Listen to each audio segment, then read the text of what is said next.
When we have a graph of velocity versus time, velocity here, time here, and we have some time t sub 0 at which we want to determine the exact precise velocity, rate of change of velocity, the exact precise rate at which the velocity changes, we have to use a strategy involving what we call slope triangles.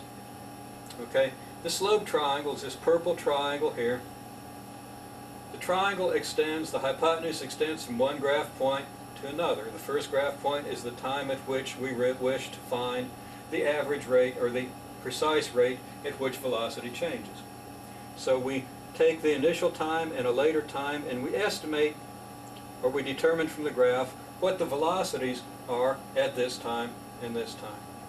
And we see that the rise of this triangle is the change in velocity because, of course, velocity is the vertical coordinate here. And the change in the horizontal coordinate is the time change, which is the run of this triangle. The slope, of course, is the change in velocity divided by the change in time.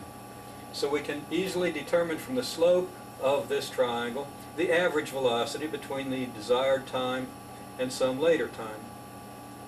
Now, if we take the average velocity or the average rate of velocity change over a shorter time interval, we're going to get a slope triangle that looks something like this little orange triangle here.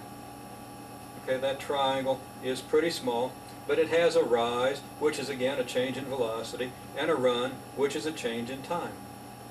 We see that the time that we're looking at and the later time are much closer together, and the slope has changed. Okay, the slope is like this on the blue triangle, and like this on the orange triangle.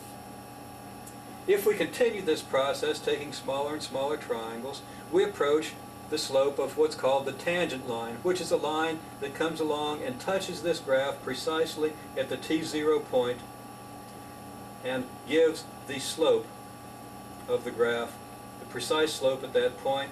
Since we see that slopes, rises over runs, correspond to rates of change of velocity or accelerations, this is what we're after.